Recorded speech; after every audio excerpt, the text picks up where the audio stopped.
అనిచే కొద్దీ ఎగిసిపడే అలల ఏపీలో ఆరోగ్యశ్రీ ప్రైవేట్ నెట్వర్క్ ఆసుపత్రుల సమ్మె రోజురోజుకు తీవ్రమవుతోంది. చరిత్రలో ఎన్నడూ లేని విధంగా ఏకంగా ఆసుపత్రుల యజమానులు వీధి పోరాటానికి పిలుపునిచ్చారు. రేపు ఏపీ హాస్పిటల్స్ అసోసియేషన్ చెలో విజయవాడకు పిలుపునిచ్చింది. ధర్నా చౌక్లో రాష్ట్ర వ్యాప్త నెట్వర్క్ ఆసుపత్రుల యజమానులు వైద్యులతో కలిసి మహా ధర్నాకు సిద్ధమయ్యారు.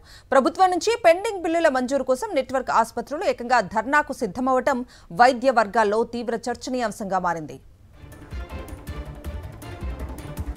6 నెలల వ్యవధిలో 2 సార్లు సమ్మె చేపట్టినా ప్రభుత్వం పట్టించుకోకపోవడంతో ఆసుపత్రుల యాజమాన్యాలు ఆగ్రహం కట్టలు తెగుతోంది. ఇంతటి అధ్వాన పరిస్థితి ఉమ్మడి రాష్ట్రంలో ఆరోగ్యశ్రీ పథకం ప్రారంభించిన నాటి నుంచి ఇదే తొలిసారి అని అందరి నోటా వినిపిస్తోంది. తమ ధర్నాకు Indian Medical Association, AP private nursing association, AP JUDA, AP ప్రభుత్వ వైద్యుల సంఘం మద్దతు ఉందని ఏపీ హాస్పిటల్స్ అసోసియేషన్ వెల్లడించింది.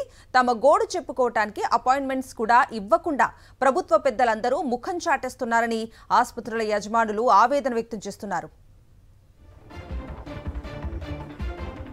కూటమి ప్రభుత్వం 3,000 కోట్లకు పైగా బిల్లులు బకాయి పెట్టడంతో నెల రోజులకు పైగా ఆరోగ్యశ్రీ నెట్వర్క్ ఆసుపత్రులు సమ్మె చేస్తున్నాయి. గత 14 రోజులుగా రాష్ట్రంలో పూర్తి స్థాయిలో ఆరోగ్యశ్రీ సేవలు నిలిచిపోయాయి. అనారోగ్యంతో బాధపడుతున్న వారు ఆసుపత్రులకు వెళ్తే డబ్బు చెల్లిస్తేనే వైద్యం, లేదంటే వెళ్లిపోమ్మంటున్నారని పేద ప్రజలు వాపోతున్నారు.